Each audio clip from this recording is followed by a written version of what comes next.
Halo, apa kabarnya, Romans? Semoga kamu dalam keadaan baik dan juga sehat ya.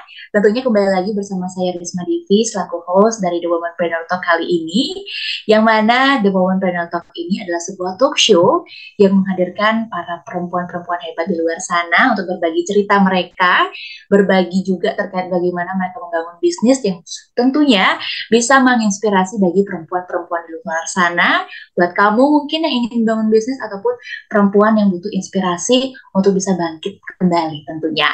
Selain itu juga, The Women's merupakan salah satu platform bagi para perempuan yang tentunya ada konten-konten menarik untuk bisa menguatkan para perempuan yang ada di luar sana, yang tentunya ini juga sangat berguna sekali untuk para perempuan lainnya.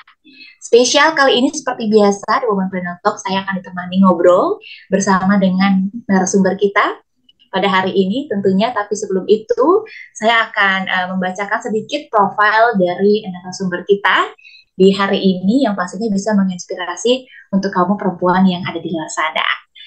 Untuk narasumber kita hari ini kita akan ngobrol dan juga berbincang seru pastinya terkait dengan womanpreneur dan juga woman empowerment yang bisa membangkitkan semangat kamu para perempuan untuk bisa membangun bisnis ataupun bisa membangkitkan jiwa-jiwa spirit-spirit ataupun juga sebagai batu loncatan untuk kamu bisa membangun bisnis ke depannya.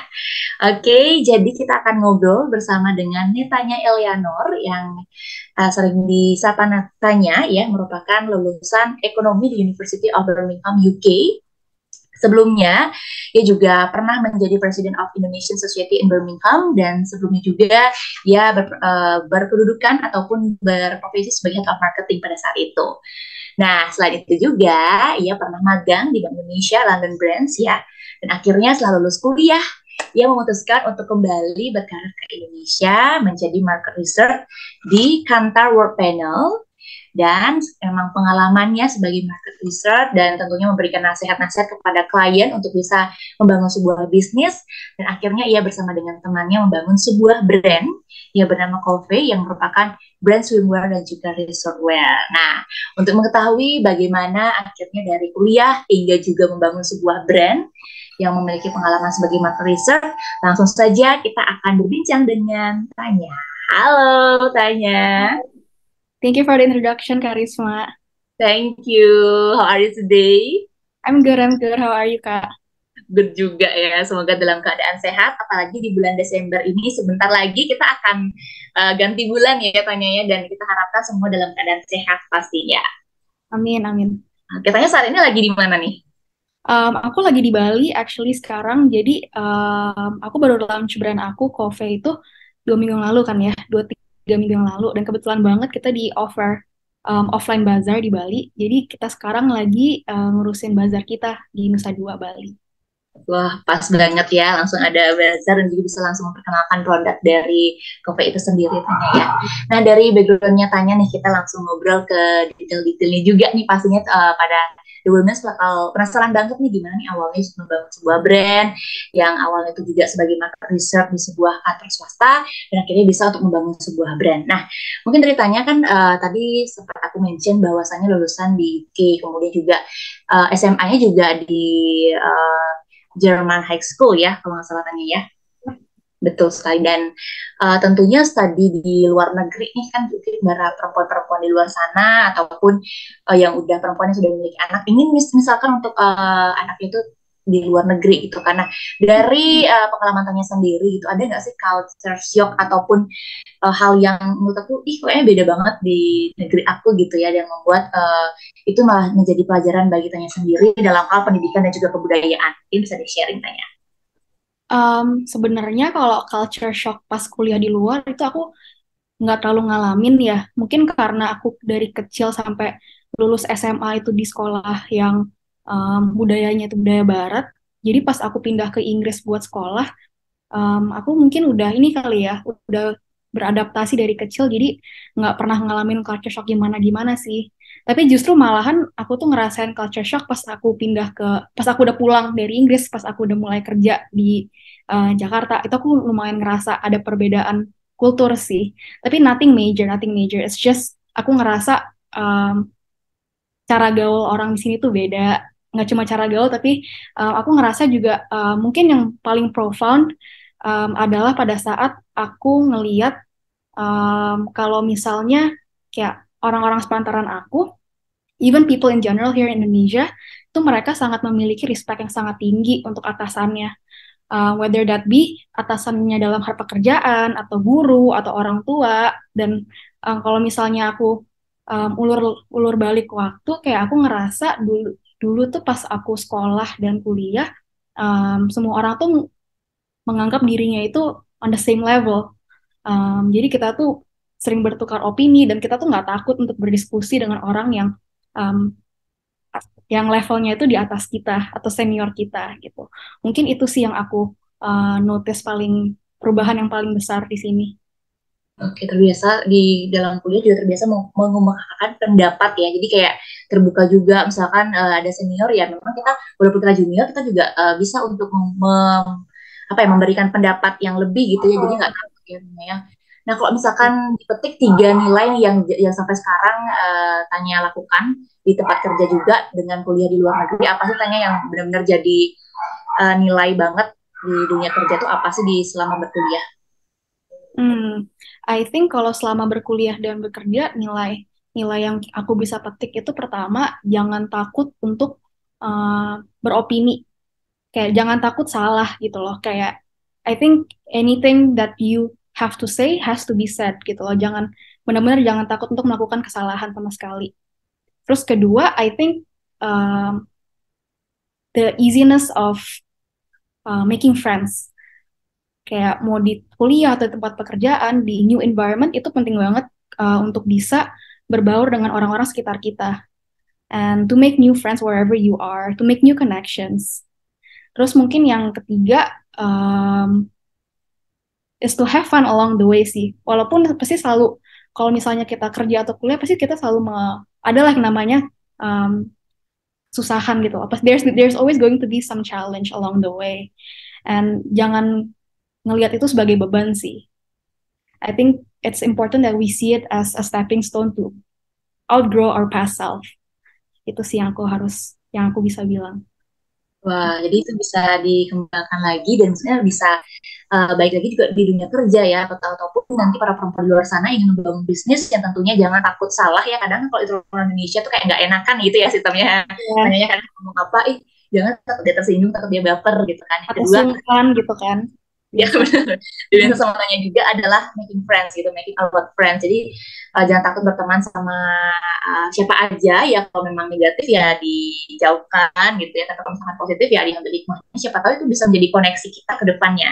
Dan have fun aja gitu, enjoy aja sama apapun yang kamu lakukan. Dan itu tentunya bisa kalau misalkan kita have fun, bawaannya happy, lingkungan sekitar juga happy dan pasti juga mempengaruhi perempuan-perempuan di luar sana untuk saling support gitu ya Nanya ya. Betul, betul. Jadi itu dia nilai penting yang bisa dipetik dalam hal itu gitu. Nah, katanya untuk kuliah di luar negeri itu pernah nggak sih ngalamin homesick gitu dan akhirnya kayak pengen balik nih atau kayak ya udahlah aku di kuliah di sana dulu dan nanti aku akan balik lagi atau kayak udah betah banget karena memang lingkungannya udah gitu nyaman. Kalau homesick itu aku nggak, I'm not gonna lie, aku sering banget sih ngalamin homesick, apalagi pas awal-awal banget baru pindah. Ya namanya juga dari kecil selama 18 tahun tinggal sama orang tua, tinggal di Indonesia, terus tiba-tiba dicemplungin ke negara orang, nggak kenal siapa-siapa, itu kan it's a big change to your life gitu kan.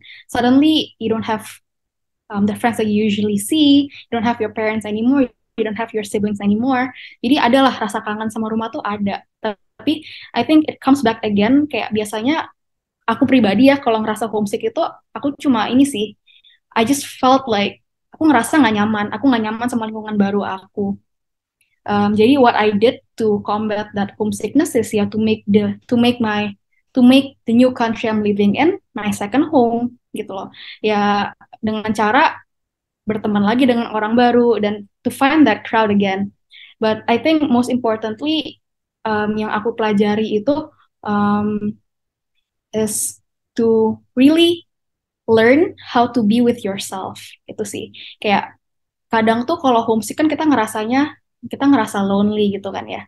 Sometimes loneliness itu nggak harus kita obati dengan ketemu orang lain kok. Kayak kita tuh juga bisa loh be content with our presence gitu loh. We can also spend the time for ourselves. Spend alone time alone itu sih.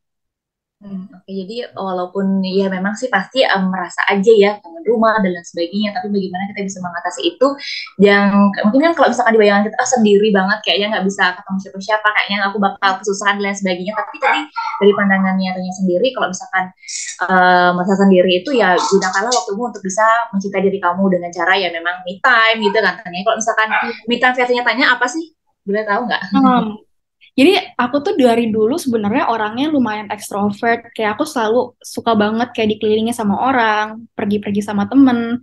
Tapi benar-benar pas di UK itu pas tinggal sendiri, aku ngerasa kayak oh kalau nggak ada orang ya harus main sama siapa lagi ya mau nggak mau harus belajar untuk you know do things on your own. Kayak benar-benar nggak bisa rely on people gitu loh. Jadi aku mulai build new hobbies. Aku suka banget baca buku sekarang semenjak aku kuliah di luar. Aku kayak malah lebih suka spend time alone gitu. Aku suka kadang kalau lagi kerja pun aku suka makan siang sendiri, suka jalan-jalan di mall sendiri, nonton sendiri. Kayak kadang kadang tuh ngerasa butuh aja gitu loh kayak alone time.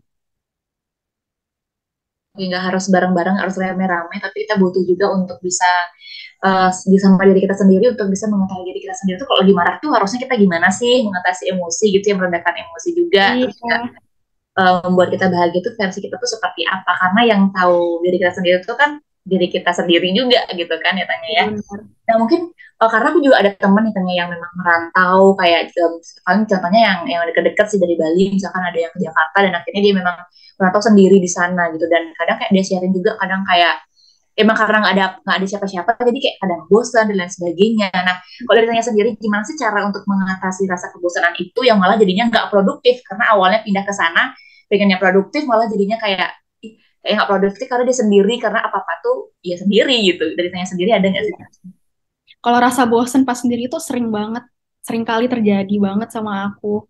Biasanya tuh kalau aku ngerasa bosen, um, it's not gonna be forever gitu loh. Paling kayak sehari dua hari aku ngerasa nggak produktif. Tapi justru karena aku ngerasa nggak produktif itu, keesokannya aku malah tambah produktif karena I feel guilty for not doing anything gitu loh. Dan itu balik lagi sih ke self awareness menurut aku. Kayak how long are you gonna make this last gitu kan?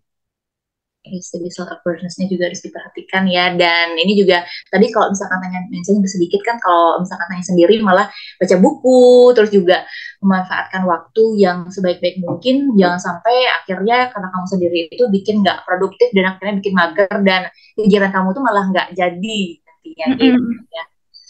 Oke, kita ke next question pastinya karena memang kalau dari profilnya Tanya sendiri kan selama di UK itu juga sebagai presiden ya, Presiden of Indonesia Society in Birmingham, dan juga sebelumnya jadi Head of Marketing sendiri, dan itu merupakan sebuah organisasi ya, Tanya. Betul, jadi kayak di setiap universitas di Inggris itu ada yang namanya society group. Jadi biasanya ada perwakilan dari negara masing-masing sih. Oh, oke. Dan Tanya yang menjadi presidennya berarti kan pemimpinnya ya kan Tanya ya. Yes. Nah, kalau misalkan kita berhubungan soal kepemimpinan atau leadership kan, dan saat ini masih aja kayak ada stereotip negatif bahwa perempuan itu mentalnya lemah lah, atau enggak cepat baper, ataupun kayak kalau misalkan menghadapi sesuatu itu kadang sesuai pakai hati, kadang jarang untuk memakai logika. Tapi masih aja ada hal seperti itu. Tapi faktanya memang sudah ada beberapa yang memang perempuan itu pemimpin-pemimpin itu adalah perempuan. Nah, untuk dari pandangannya Tanya sendiri untuk menghadapi stereotip itu seperti itu tuh gimana sih Tanya, dan apakah dari Tanya sendiri waktu memimpin seperti saat itu tuh memang ada gap gitu nggak, misalkan ada perbedaan ternyata cara berpikir sama laki-laki itu berbeda kayak gitu, ada kayak gitu nggak sih Tanya, dan gimana misalkan solusinya dari Tanya sendiri? Kalau aku, pengalaman pribadi aku sih, aku nggak ngerasa ada gender gap ya, in that sense. Tapi I am aware of the stigma that's going around saying that perempuan itu lebih emosional dibanding lelaki dan lain sebagainya. Menurut aku, that stigma alone is false in so many level. Karena emang kalau kita misalkan baca-baca, kita ngeliat studi, there is no study that confirms kalau woman itu lebih emotional than men. Itu pertama. Terus kedua, menurut aku kayak apa ya, kayak wise kalau misalkan kita ngomongin orang, oh iya dia orangnya emotional, it has a negative connotation kan, kesannya kayak negatif banget. Kayak I don't understand that gitu. Karena kalau kita pikir-pikir ulang, um, what separates humans to other organisms kayak hewan dan tumbuhan itu karena humans tuh punya emotional intelligence that other specimens nggak punya gitu kan. Dan kalau kita trace back ulur balik waktu, maybe like 1,000 to 1,000,000 years ago, pas orang-orang masih tinggal di hutan atau di cave, pas zaman-zaman hunter-gatherers, mereka tuh rely on their instincts and their emotions buat survive. Kalau misalkan mereka nggak punya insting atau rasa ketakutan, mereka nggak mungkin bisa survive, karena di pikiran mereka tuh tiap hari kayak, oke, gimana caranya aku ngelewatin hari ini, gimana cara aku bisa survive and live on until tomorrow, gitu kan. Terus seiring berjalannya waktu, as technology, as society, as nations develop, kayak aku ngerasa kita tuh we tend to put more values on things that did not matter back then gitu loh. Kita sekarang tuh lebih mengidolakan, lebih mendewakan rasionalisme dibanding uh, emotionality. Padahal kayak it doesn't have to be either rationality or emotionality gitu. Kayak menurut aku rationality and logic itu bukan lawan kata dari emotional. You can be rational and emotional at the same time. Jadi kayak menurut aku kalau misalnya ada yang bilang, oh, women cannot be leader because they're more emotional than men, even if so, so what gitu loh. I think a good leader itu nggak cuma orang yang bisa berpikir nggak cuma orang yang bisa berpikir rationally, tapi orang yang bisa, connect with their emotional sense juga, orang yang bisa mengerti what do other people need, not only materialistically, tapi also emotionally gitu loh, yang bisa mengerti orang secara spiritual juga, gitu sih menurut aku.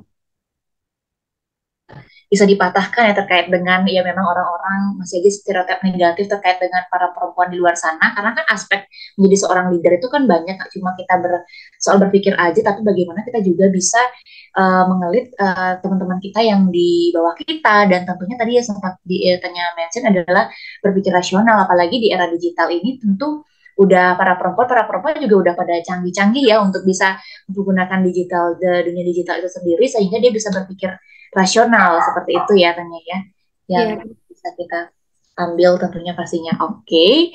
Dan terkait dengan para perempuan di luar sana nih, kita lihat juga kalau misalkan di teman-teman kita mungkin di perusahaan-perusahaan sudah banyak ya, ada juga para perempuan, tapi kayak kalau kita lihat di pemerintahan di Indonesia khususnya itu kan banyak laki-laki ya yang Iya, iya betul.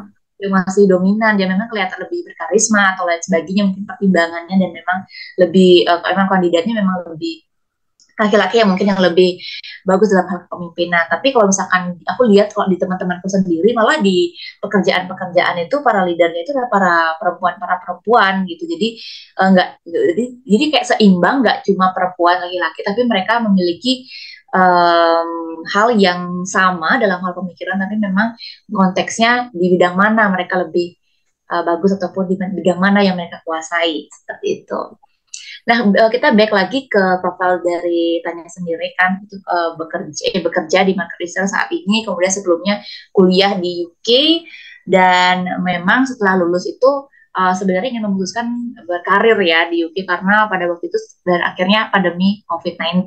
Nah, pada saat itu tuh pandemi itu gimana tuh untuk misalkan pernah nggak sih ya kayak stres akhirnya kayak wah ini gimana nih, aku harus gimana, aku udah lulus dan lain sebagainya, mengalami hal itu nggak? Dan gimana sih caranya untuk pada saat itu untuk benar-benar membangkitkan diri, oh aku yakin aku bisa dan lain sebagainya, itu gimana sih Tanya pada saat itu? Oke, jadi ceritanya itu pas COVID mulai tahun 2019 kalau nggak salah ya. Itu aku udah di semester 4 pas kuliah. Dan itu at that point kita nggak tahu kan how long it was going to last. Kayak generasi kita juga masalahnya belum pernah ngalami pandemi sebelumnya. Jadi kayak we have no idea what it is and how it's going to be gitu kan. Terus kayak semua orang pada nakut-nakutin aku kayak oh ini bakal resesi segala macam, bakal susah banget loh cari kerjaan, which is true, nggak salah gitu loh. Tapi that in itself tuh nggak ngebantu buat aku lebih percaya diri. Malah yang ada nakut-nakutin aku dan mengecilkan aku gitu loh. Jadi kayak I think to get the mindset right first in the first place was difficult for me. Dan pas lagi apply pekerjaan juga pas aku masih di UK, aku tuh udah sempat apply selama 7 bulanan lah, lebih dari setengah tahun untuk mendapatkan pekerjaan di sana. Jadi awalnya tuh aku pengen banget terjun di dunia investment banking atau business consultant di London kan. Yang emang marketnya pada dasarnya tuh sangat kompetitif. Jadi pas lagi nggak ada pandemi juga kompetitif. Bayangin kalau misalnya lagi pandemi gitu kan susah apa. Terus udah 7 bulan berusaha nggak dapet akhirnya, dan di situ aku ngerasa neglected. I felt really bad about myself. Aku selalu berpikir kayak maybe I'm just not good enough gitu loh. Kayak what am I lacking? And kayak I'm not smart enough for the market here gitu kan. Aku ngerasa kayak aku nggak puas dengan diri aku sendiri dan pasti ngerasa kecewa lah. Tapi di balik semua itu, aku juga di sisi lain aku mikir maybe emang bukan jalannya di situ. I know it sounds uh, a bit cliche, tapi kayak I really do believe that emang kalau bukan jalannya gitu loh. Karena aku ngerasa juga aku udah coba semaksimal mungkin, dan orang tua aku juga bilang kalau emang udah coba maksimal dan nggak dapet ya itu bukan salah kamu gitu. Dan emang mungkin uh, jalan aku emang untuk berkarya di Indonesia, karena pas aku udah pulang ke Indonesia itu nggak lama setelah mungkin dua bulan setengah ya setelah aku pulang tuh aku langsung dapet offers pekerjaan gitu sih. Yes, ini juga mungkin pasti salah satu dari penonton kita nih merasakan juga ya Tanya ya, yang artinya memang dia berusaha nih mencapai apa yang dia inginkan gitu, dan dia berusaha, dia belajar untuk apply pekerjaan di mana-mana, dan dia berusaha terus-menerus, dan akhirnya memang nggak bisa ya. Ada saatnya, ada waktunya kita untuk oke, mungkin bukan ini nih jalannya, dan kita berusaha untuk memilih jalan lain yang mungkin bisa jadi lebih baik ke depannya, dan itu juga dilakukan sama Tanya pada saat itu. Dan itu motivasi itu kan mungkin datang dari diri sendiri, dari berusaha juga dalam hal untuk pekerjaan di sana, dan akhirnya untuk memilih kembali lagi ya berarti ke Indonesia, dan akhirnya sekarang bekerja sebagai market research di kantor World Panel ya Tanya ya. Nah, mungkin para perempuan-perempuan di sebelah sana, aku yakin banyak juga yang mengalami hal seperti Tanya, yang mungkin sedang berjuang juga mungkin dalam hal karirnya nih, dalam hal karirnya mungkin yang masih aja kayak oh aku kayaknya nggak pantas nih di sana, ataupun oh kayaknya kurang nih kemampuan diriku. Nah kalau misalkan ada yang insecure soal itu nih, apalagi perempuan tuh kan perasa banget ya Tanya ya, kayak masih overthinking dan lain sebagainya. Itu kalau dari Tanya ada nggak sih tips ataupun pesan dari versinya Tanya pada saat itu mungkin mengalami hal itu? Kalau dari aku sendiri pribadi sih, obviously aku sering banget dulu ngerasa insecure segala macam dalam hal pekerjaan ya. Kayak aku takut I'm not smart enough, I'm not good enough for the role gitu. Tapi aku ngerasa justru semakin kita pesimis, semakin kita nggak dapet apa yang kita mau gitu. Jadi I think the only way for you to move forward is to think that you're better gitu. To think that apa namanya you deserve the role. Kayak benar-benar harus build the self confidence sih. Yes, jadi dari law of attraction ya jadinya ya. Jadi kalau Yeah, misalkan something like that. jadi kalau kita memang benar-benar ingin sesuatu, ya kita motivasi diri kita dalam pikiran kita, oke aku pasti bisa mencapai titik itu. Kalau kita udah pesimis duluan, ya pastinya juga hasilnya karena itu sesuai dengan pikiran kita, ya mau nggak mau hasilnya akan seperti itu. Kalau kita tidak melaksanakannya di pikiran kita untuk selalu optimis. Nah, itu tuh kuncinya ya para perempuan di luar sana, the women's, untuk bisa selalu optimis dalam mengerjakan sesuatu apapun. Ya memang kadang kayak jalannya lika-liku banget, tapi kalau misalnya udah optimis, usaha, kerja keras, dan doa, pasti itu akan berjalan dengan lancar pastinya. Wah, keren banget nih, tentunya udah dapat banyak insight dan juga potongan-potongan nasihat dari Tanya sendiri itu kan di dalam hal kuliah, dan juga sebagai pengalaman sebagai memimpin atau leadership di saat kuliah, dan itu juga bisa kita terapkan nantinya di dunia kerja ya, ya.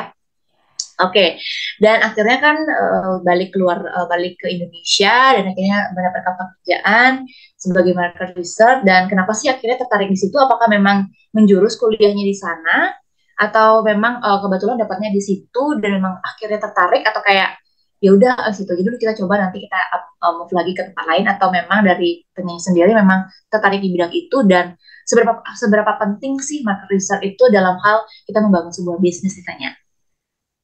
Oke, jadi aku jawab pertanyaan pertamanya dulu ya. Kayak kenapa aku menjerumus ke market research. Jadi kayak dari awal tuh aku nggak ada plan sama sekali buat berkarir di market research. Cuma emang mungkin dari awal pengen banget cepat-cepat dapat kerjaan. Jadi ya apa aja, any opportunity yang ada di depan mata ya aku apply aja gitu kan. Terus kebetulan juga abis melewati interview segala macam juga dapat pekerjaannya. Dan sebenarnya tuh aku mengalami dilema sebenarnya pas milih pekerjaan karena aku juga selain dapat di Kantar World Panel sebagai market research, aku juga dapat role sebagai transfer pricing analyst di salah satu perusahaan Big Four. Aku bimbang banget di saat itu karena sebenarnya kalau misalkan kita omongin um, gengsi atau gelar and what looks on your CV, of course yang perusahaan Big Four looks better kalau misalnya kita mau terus berkarir sebagai profesional karena it's a really good stepping stone gitu kan. Tapi balik lagi kayak aku bertanya juga kepada diri aku kayak sebenarnya aku kerja tuh buat apa sih? Apakah buat mempercantik CV doang atau emang pengen gain something from it? Karena emang aku dari awal itu sebenarnya cuma pengen experience bits and bits of life. Kayak aku tuh suka banget belajar new skills gitu kan. Kayak randomly aja gitu, nggak cuma satu hal tapi berbagai macam hal. Aku ngerasa market research itu sangat essential sih. Apalagi kalau misalkan aku suatu hari pengen menjerumus di dunia bisnis, pengen merintis suatu usaha sendiri on my own gitu kan.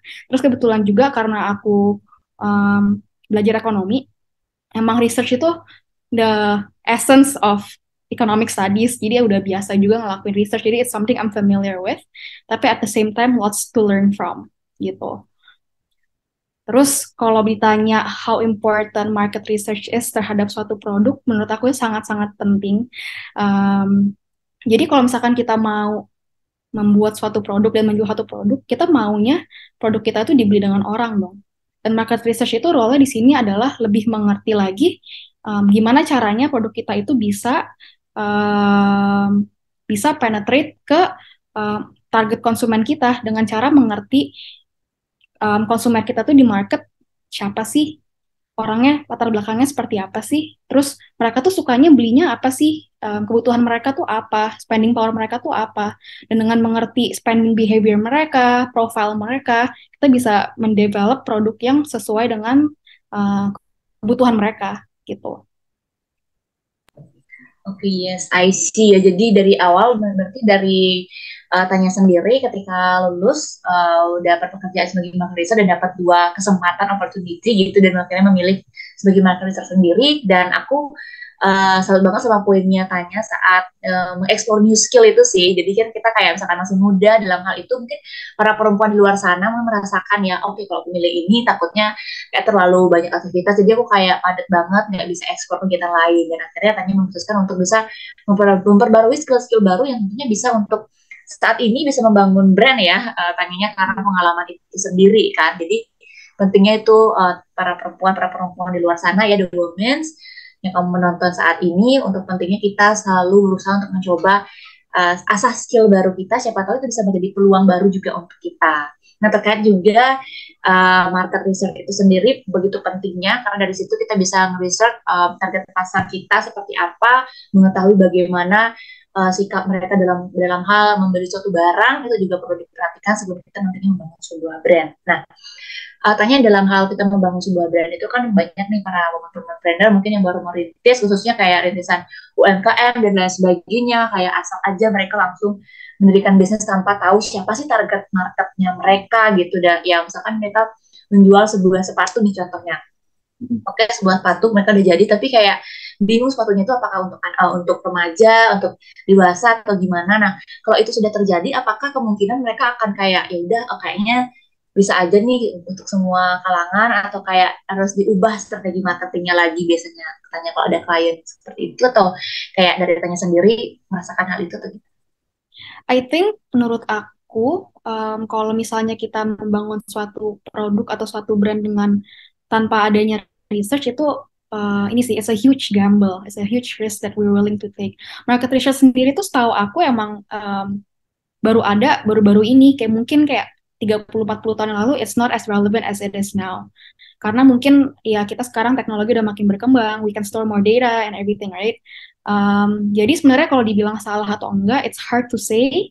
Tapi what I can say is that kalau misalnya biasa ada klien seperti itu, ya it's the risk they were willing to take. Dan kalau emang produk yang nggak laku, atau misalnya kurang successful, dan that's where we come in as a market analyst kan, buat nge-advise mereka, membimbing mereka on how they can improve.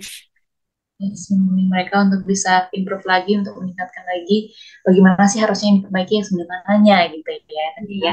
Oke, kita masuk ke masih di era digital saat ini kan. Kita tahu kalau sekarang tuh marak banget, ada di mana-mana, ada berbagai platform yang sudah kita gunakan untuk hal bagaimana bisa meningkatkan revenue dari masing-masing produk yang mereka itu sendiri gitu kan. Tapi ada juga nih kalau misalkan kita ngomong secara global, tapi nggak semua ya kayak apa ya menggunakan digital marketing itu sendiri, kayak masih aja ada yang bermasalah dalam hal itu, kayak menggunakan satu platform aja, kadang juga kayak nggak maksimal semua platform, dan ujung-ujungnya kayak nggak beraturan dan lain sebagainya. Apalagi mungkin para perempuan-perempuan di luar sana yang memang kayak kesulitan untuk bisa menguasai teknologi itu sendiri. Nah, kalau ada digital gap seperti itu, ada nggak sih tipsnya mungkin dari Tanya sendiri untuk bisa para perempuan-perempuan di luar sana untuk, oh gimana sih cara mulanya untuk misalkan mereka memang mau berbisnis di dalam hal untuk digital marketing itu sendiri, Tanya? Hmm, aku sendiri sejujurnya aku juga masih belajar banget. Aku tuh emang orangnya nggak terlalu sosial media banget gitu loh. Dari dulu kalau ngepost juga ya sesuka hati aja, bukan bukan karena itu kebutuhan, tapi karena pengen aja gitu. Jadi yang aku notice itu di dunia digital marketing is how quickly the trend and cycle evolves. Kayak mungkin bisa diingat kayak Facebook itu dulu ngetren banget, like mungkin 10 tahun yang lalu. Sekarang orang lebih sedikit orang menggunakan Facebook kan. Orang lebih beralih ke Instagram. Instagram juga mungkin sekarang orang makin banyak lari ke TikTok. Jadi emang cepat ya. Iya, jadi emang cepat banget trennya. Jadi I think to close the digital gap, it helps to be aware on where the trend is going. And I think orang yang paling cepat adapt itu orang yang bisa mengecilkan gap tersebut gitu. So itu sih yang aku bisa share. Mungkin um, jangan lupa buat ngikutin tren karena ngikutin tren itu sangat penting dalam Hmm. mengembangkan digital marketing kita. And don't limit yourself to one application only. Kayak benar-benar ikutin trennya aja karena kita mencoba untuk menjual produk sebanyak mungkin kan. Maksudnya we want to attract the most consumer kan. Jadi kita mau nggak mau harus mengerti juga konsumen tuh lagi suka pakai aplikasi apa sih, lagi suka konten seperti apa sih gitu. Ya, sekarang kan memang kalau kuncinya digital itu adalah berubah-ubah ya, nanti trennya bisa ini, besoknya udah beda lagi, atau nggak sebulan lagi Ya. udah beda trennya. Dari situ kita harus belajar untuk bisa menganalisis tren-tren apa nih yang harus kita gunakan. Jadi nggak cukup belajar sampai sana aja, harus terus update sama sesuatu yang baru. Itulah kunci dari digital marketing itu sendiri. Kalau misalkan para perempuan-perempuan yang luar sana kayak, aduh kayaknya nggak bisa karena aku orangnya mageran nih dan lain sebagainya, kayak susah deh update dan sebagainya, ya coba belajar dari sekarang untuk bisa update. Apalagi sekarang kan udah banyak banget kan untuk informasi-informasi yang bisa didapetin untuk para perempuan di luar sana untuk bisa mendapatkan informasi gimana sih langkah-langkah mereka untuk mulai buat bikin konten, ya setidaknya konsisten, ya itu kan kuncinya ya, tanyanya kita konsisten untuk membuat Standar. konten di platform-platform yang memang lagi tren sekarang saat ini, seperti itu. Nah, masih ngomongin soal juga digital marketing yang hubungannya juga sama brand, dan tentunya dalam hal brand itu adalah market research itu penting sekali tentunya. Nah, kalau dari Tanya sendiri nih, kalau misalkan dari para perempuan nih yang memang mau merintis bisnisnya, tentu dia akan riset dulu siapa nih target audiensnya, apa sih kesalahan-kesalahan yang memang sering terjadi, dan mungkin bisa di-sharing juga ke perempuan-perempuan di luar sana untuk biar menghindari kesalahan itu dan gimana cara mengatasinya.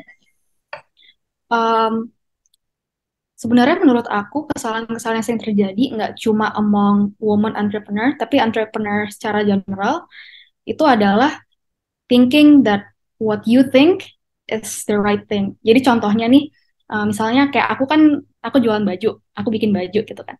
Misalnya menurut aku nih kayaknya style baju ini tuh bakal aku deh, karena aku suka baju itu. Sebenarnya belum tentu juga that's the case. Just because you like the product doesn't mean everyone else likes your product. And itu again that's where market research comes in, is to minimize that bias and that bias perspective that you have gitu loh. Kayak apakah benar produk yang aku suka itu bakal kejual karena orang lain suka? Belum tentu juga kan. Dan itulah pentingnya riset menurut aku sih.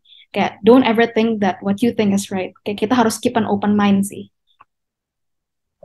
Oke, jadi jangan puas sama apa yang kita katakan nih. Misalkan kita berpikir nih, oke, misalkan kita buat produk baju, oke, kita yakin karena aku nyaman, makanya pasti laku di luar sana. Tapi kita juga harus membuka pikiran kita, open minded sama perspektif-perspektif yang ada dan juga melihat tren yang ada juga sehingga tidak terjadi kesalahan saat kita market research itu sendiri ya Tanya ya.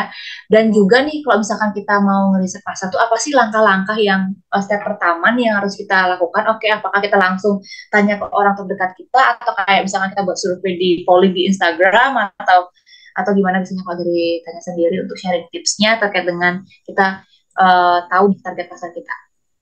Nah, kalau dari aku sendiri sih, sebenarnya market research itu bisa dilakukan berbagai macam hal sesuai dengan budget kita masing-masing.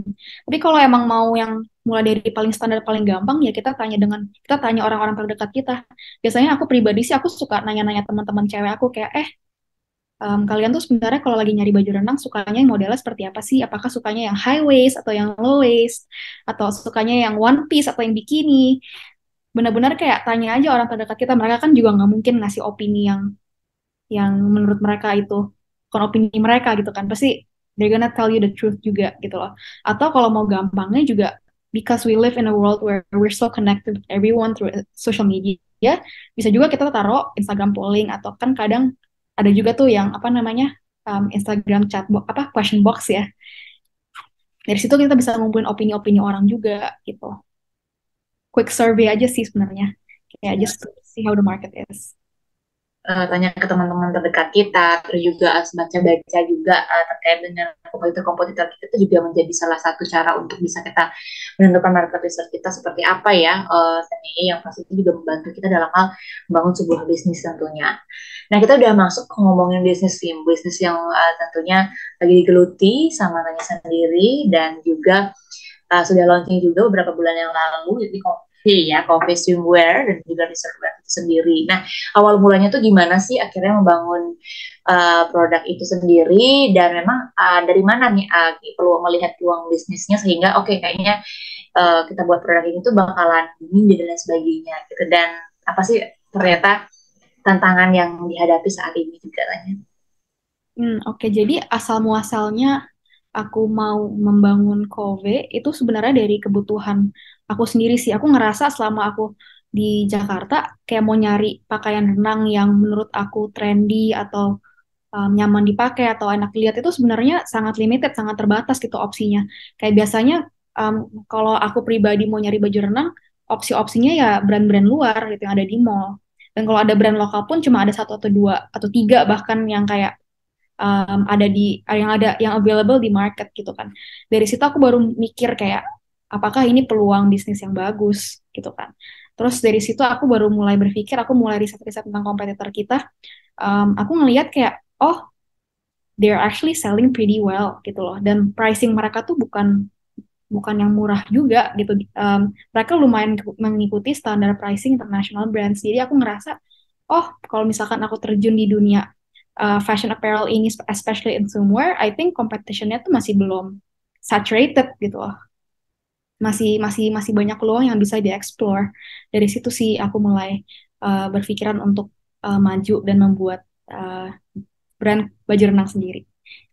Oke, jadi awalnya memang dari kebutuhan Tanya sendiri ya, kayak kesulitan, kayak ada suatu masalah gitu, kayak susah banget ya nyari baju renang yang memang brand lokal sendiri, terus juga harganya juga yang terjangkau, dan akhirnya memutuskan untuk bisa membuat sebuah brand itu melihat bahwa peluang bisnisnya oke nih, karena lihat juga ada kompetitor lainnya juga yang dengan harga yang lumayan juga mengikuti brand luar negeri, sehingga akhirnya Tanya, oh ya, memutuskan untuk membangun sebuah brand coffee ini, gitu ya Tanya ya, kalau Iya. singkatnya. Nah, Dan dalam membangun kafe itu sendiri kan pasti kayak banyak banget riset-riset yang tentunya didalami gitu ya, kita entah kita lihat kompetitor, mau bahannya seperti apa, harga seperti apa, pertimbangannya gimana. Nah, kalau mungkin para perempuan yang ingin membuat bisnis juga memulai itu sendiri, apa sih awal mulanya yang benar-benar kita harus konsepkan di awal gitu tanya? dikonsepkan itu mungkin paling utama itu budget. Kayak how much are you willing to spend on your capital? Kayak how big of risk are you willing to take? Dari situ sih aku mulai, dari budgeting baru aku mulai berapa persen aku alokasi ke production, berapa persen aku mau alokasiin ke marketing, berapa persen aku mau alokasiin ke hal-hal lain. Gitu sih. And I think juga kayak yang harus perlu dikonsider tuh kayak kalau misalnya kayak aku gini, aku nggak punya pengalaman di bidang fashion apparel. I also question myself kayak, oh, apakah aku butuh orang yang mendampingi aku, yang nge-guide aku untuk membangun brand ini. Kayak intinya tuh jangan malu untuk look for help gitu loh. Kayak there is no shame in looking for help, there is no shame in having a partner at all gitu loh. At the end of the day kita semua tuh membutuhkan satu sama lain kok. Iya. Dan membangun sebuah bisnis itu juga kan nggak cuma di awal aja kita oke bersemangat hype kita harus memikirkan konsep udah konsepnya itu udah bagus banget tiba-tiba nanti di pertengahan dia harus benar-benar bisa bertahan atau konsisten itu yang benar-benar harus bisa dipertahankan tanya ya kan karena kan itu tantangan juga bagi seorang womanpreneur sendiri. Nah dalam hal ini ada nggak sih tantangan-tantangan yang dihadapi oleh Tanya dan juga tim dalam membangun sebuah brand ini? Jadi actually sebenarnya pas udah jalan ini tantangan-tantangan kita alami itu nothing big sih. Paling cuma jadi gini ceritanya.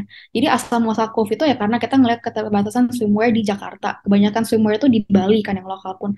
Itu juga karena kita notice sendiri dari pengalaman kita nyari bahan swimwear di Jakarta sangat susah. Kayak suppliernya dikit banget. Kalau ada pun juga harganya uh, sangat mahal per rollnya gitu loh. Harus impor, harus beli dari Bali. Dan ongkosnya kan lumayan juga kan. Mungkin itu salah satu tantangan yang kita hadapin. Tapi I think what's a bigger of a challenge itu sebelum mulai COVID-nya.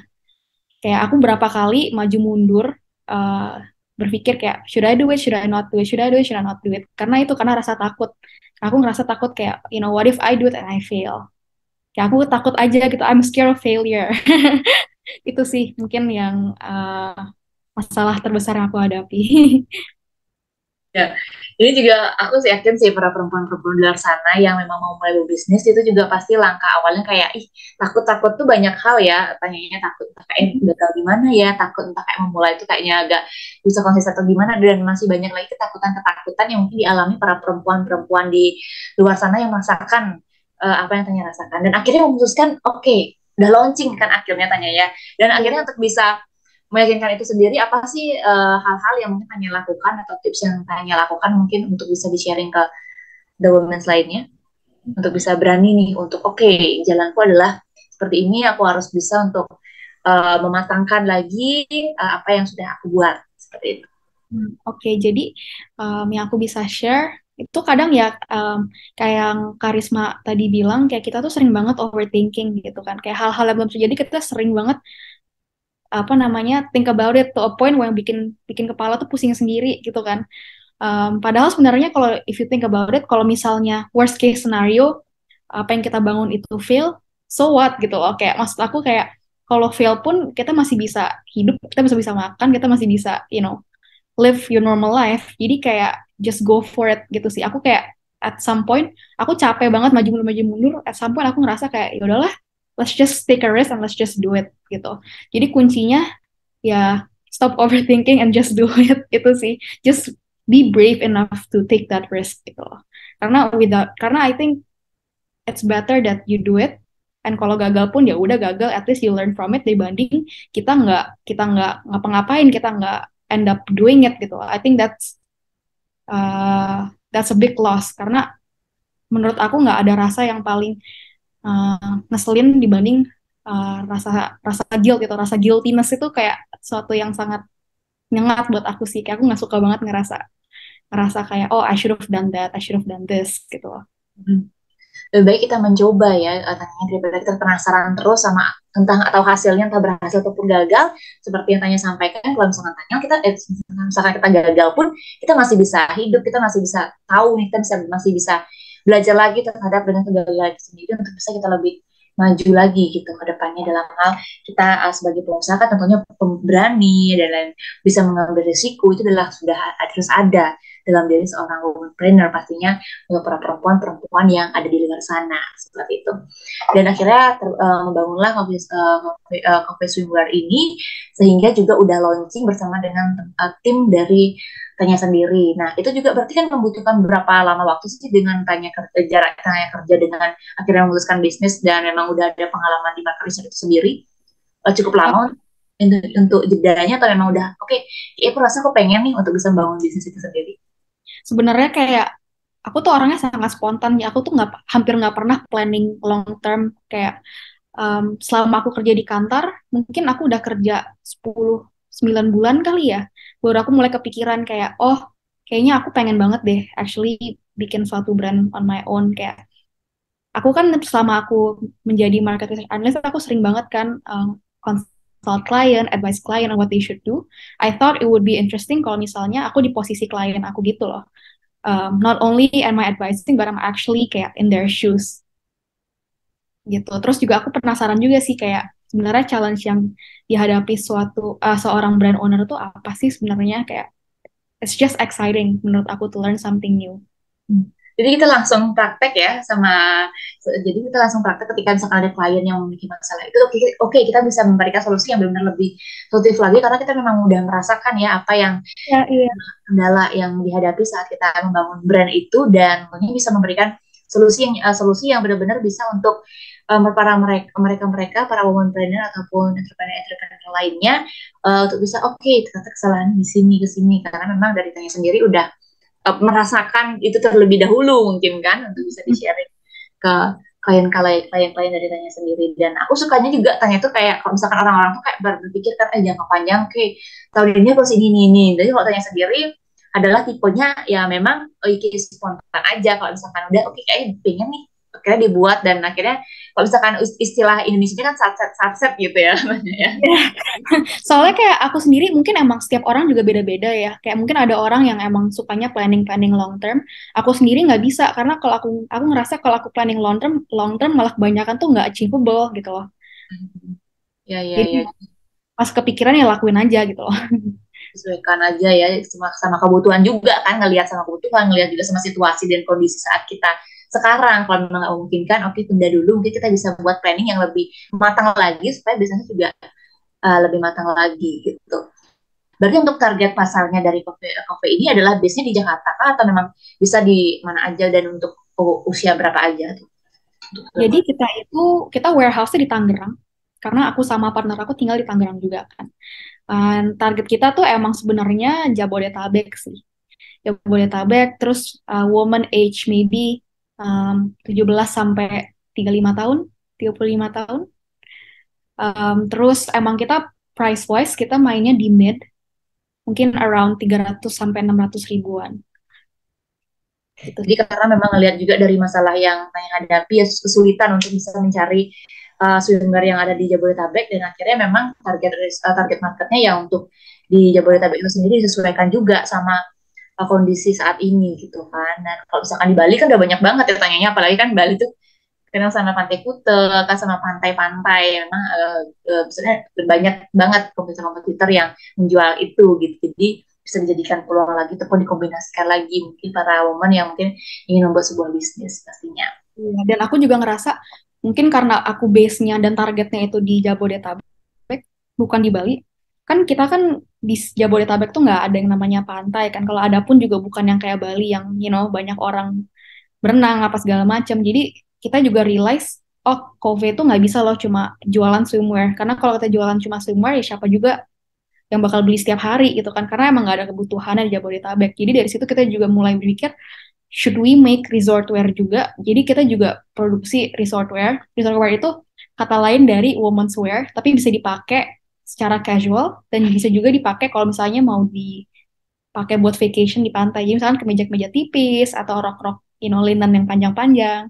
Jadi we want something that's wearable di Jakarta dan di pantai juga gitu. Iya. Jadi kita benar-benar harus memikirkan strategi marketing yang baik, dan memang harus melihat segala peluang ya Tanya ya. Kalau memang kayaknya memang harus ini dijalankan dan memang sesuai juga sama produk fashion yang kita geluti gitu ya jadinya ya. Jadi kita kalau masih membahas sebuah brand juga, tadi saya sempat kan Tanya bilang kalau misalkan brand luar negeri itu harganya itu memang lebih mahal dibandingkan brand lokal, dan memang juga lebih gampang untuk di apa ya, meyakinkan para customer kan, brand lokal ada brand luar negeri dapat segini nih dan lain sebagainya. Nah kalau misalkan dari pendapatnya Tanya sendiri kan ada kan pendapat kalau misalkan brand lokal tuh mah lebih bagus mah brand luar negeri gitu. Gimana sih caranya untuk bisa kita kayak meyakinkan nih mungkin para bisnis owner gitu yang lokal untuk bisa oke, brand lokal juga bisa kok untuk bisa bersaing dengan brand luar negeri gitu. Cara mematahkan stigma versi nyatanya tuh gimana sih? Kalau menurut aku sih ada dua hal di sini ya, kayak menurut aku the stigma around local brand itu nggak sebagus brand luar tuh mungkin karena dari sisi harga. Biasa kan orang suka memandang harga yang lebih rendah itu kualitasnya lebih rendah juga kan. Padahal tuh that's not always the case. Kayak mungkin emang ada brand-brand lokal yang harganya murah banget terus kualitasnya kurang. Tapi if we choose specifically, ada juga brand lokal yang harganya cenderung lebih murah tapi kualitasnya malah lebih bagus dibanding brand internasional. I think it's just about brand perception and the power of marketing juga. And I think to add on to that, nggak cuma pandangan seputar brand.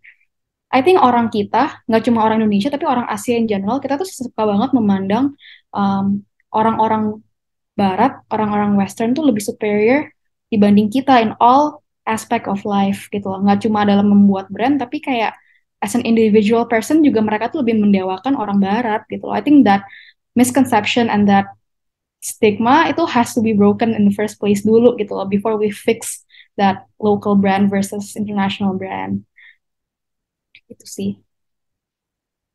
Kita harus benar-benar bisa mempelajarinya lebih detail lagi, bisa juga kayak ATM ya, amati diri modifikasi. Oke, apa sih keunggulan dari brand itu dan kita bisa terapkan di brand lokal kita yang memang harus dimodifikasi juga sehingga kita juga bisa bersaing dengan brand-brand luar negeri yang memang dari segi kualitas akhirnya ada yang lebih bagus, mungkin ada yang kayak oke, brand lokal masih bagus, itu tergantung dari pemakainya sendiri kan. Ya tanya ada yang misalkan memakai produk ini dia kayaknya nggak nyaman nih dibilang jelek, tapi yang A bilang oke, ini bagus dan sebagainya, itu tergantung juga dari yang memakai dan perlunya juga research yang seperti tanya sampaikan tadi ya untuk brand perception dan lain sebagainya untuk bisa digali lagi untuk apa yang perlu kita naikin lagi untuk nilai ataupun value dari brand kita itu sendiri.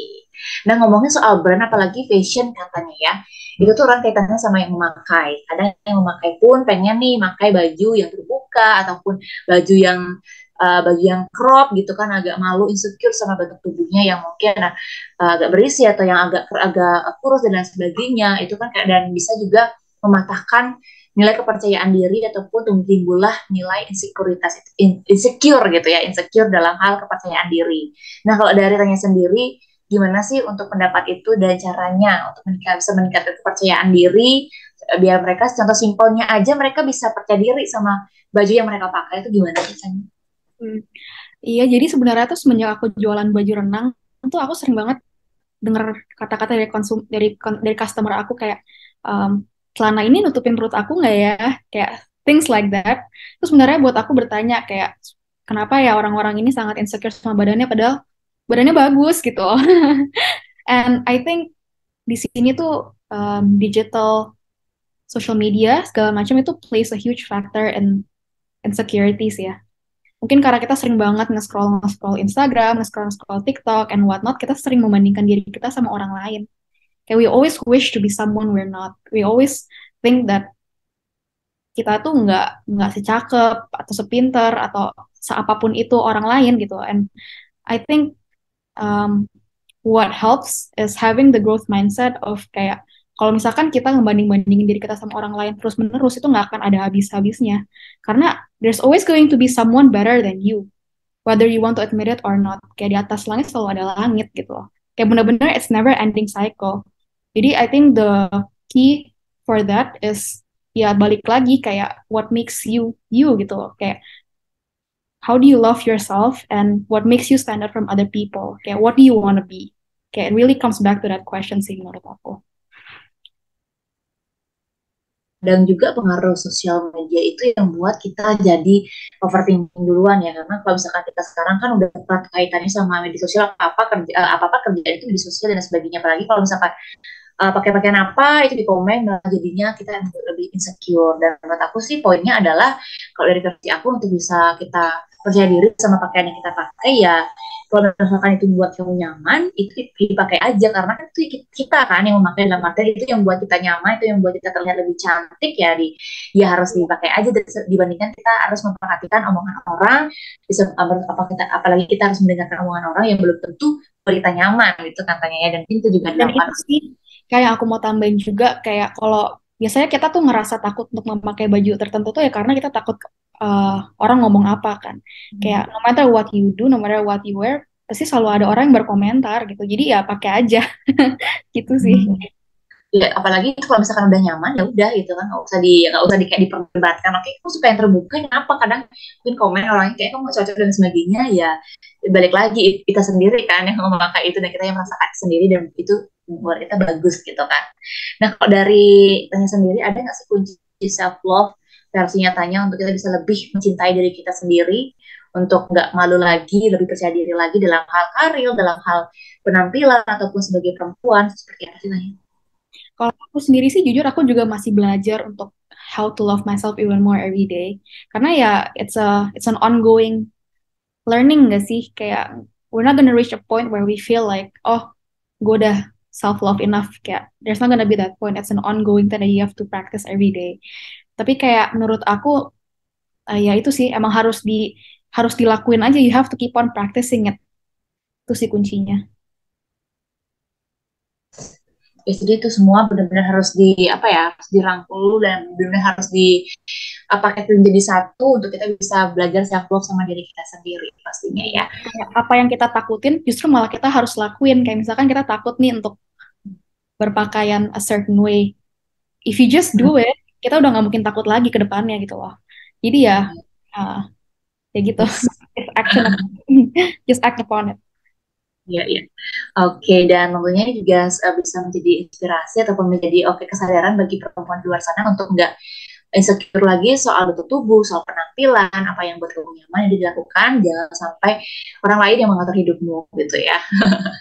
Oke, gak kerasa banget nih kita ngobrol-ngobrol sama Tanya terkait dengan awal mulanya Ngopi Berdiri, kemudian juga pengalaman-pengalaman Tanya sebagai market research dan juga sharing-sharing kepada kita ataupun para women untuk bisa membangun sebuah bisnis. Pentingnya untuk kita bisa meresearch target pasar kita agar juga nanti bisnis kita bisa menjadi sustain ya, untuk bisa bertahan lagi di era-era selanjutnya seperti itu. Nah, terakhir nih yang selalu kita tanyakan ke para pembicara kita nih Tanya ya, terkait dengan definisi perempuan mandiri versi nyatanya itu seperti apa sih? Oke. Jadi kalau aku dengar the word uh, independent, yang pertama muncul di pikiran aku tuh adalah seseorang yang can survive on their own. Mereka bisa mandiri secara finansial, secara emosional, secara spiritual. Pokoknya semuanya itu their survival itu benar-benar depend on themselves. Kayak mereka nggak rely on other people to live their life gitu sih. Nah, kalau misalkan membahas tentang perempuan juga, kan perempuan mandiri itu banyak versi juga, kan ada yang bilang kalau perempuan mandiri itu bisa beradaptasi dan lain sebagainya. Nah, kalau misalkan kita bisa sampaikan untuk perempuan-perempuan di luar sana yang mungkin masih kesulitan ya, ataupun masih kesusahan dalam hal mereka berjuang di karir, ataupun berjuang untuk membangun sebuah bisnisnya, ada nggak sih pesan-pesan untuk para perempuan di luar sana? Mungkin pesan-pesan dari aku is, you know, there's always going to be challenges along the way. You just have to persist and you just have to keep on adapting to new challenges, new things that are changing. Kayak jangan ngerasa kita itu inferior dibandingkan laki-laki karena at the end of the day, female or male, they're just gender gitu loh. Kayak jangan, even though there's this stigma going around saying apa woman tuh better serve as a housewife, nggak cocok untuk jadi entrepreneur, just don't think about that. Kayak jangan manifest it gitu loh. Just keep on pushing, just keep on going. Itu sih. Keep going ya, dan jangan sampai mematahkan semangat kamu, mungkin para perempuan yang masih kayak oke, kayaknya aku jadi emang ujungnya di ibu rumah tangga tanpa harus bekerja keras untuk bisa membangun sebuah bisnis dan lain sebagainya. Kalau memang ada kesempatan, ada peluang, kenapa enggak ya, kenapa kita harus mematahkan stigma kalau perempuan cuma memang harusnya itu dia jadi ibu rumah tangga. Itu bisa aja semuanya bisa dipatahkan kalau misalkan kita punya keinginan, punya optimisme yang kuat untuk bisa menjalankan kedua peran itu, kenapa tidak gitu ya Tanya ya. Oke, luar biasa banget. Mungkin the last, mungkin bisa juga diinformasiin nih kata the women yang dari rumah yang mungkin membutuhkan juga terkait dengan baju renang gitu mungkin bisa di mana tanya kalau dari Bapak sendiri Oke, order. jadi kalau misalnya mau order Cove, kita ada di Shopee, Tokopedia, ada Zalora juga, dan official website kita, coveswim.com. Tapi kalau misalnya mau scroll-scroll katalog dulu, apa segala macam, bisa visit Instagram kita at coveswim. Oke, langsung ya di follow Cove Swim ya, bener ya? Oke, jadi jangan lupa mungkin buat kamu yang membutuhkan baju renang atau swimwear dan juga resortwear bisa langsung cek Instagramnya pastinya ya. Oke, makasih banyak nih untuk waktunya ya Tanya pada hari ini yang sudah memberikan kita sharing-sharing, tentunya juga motivasi untuk para perempuan-perempuan di luar sana yang sedang berjuang untuk membangun bisnisnya. Ya, kita sudah sharing-sharing banyak pastinya. Semoga ini bermanfaat tentunya ya. Terima kasih sekali lagi saya ucapkan untuk Tanya, semoga selalu sehat dan juga sukses untuk bisnisnya ya. Dan tentunya Womenpreneur Talk ini bisa kamu saksikan di YouTube channel kami. Jangan lupa untuk bisa di-subscribe dan juga di-like. Terima kasih sudah menonton channel kita kali ini. Semoga bisa menjadi inspirasi untuk kamu dan juga orang-orang sekitar. Dan sekali lagi saya ucapkan sampai jumpa dan terima kasih. Thank you.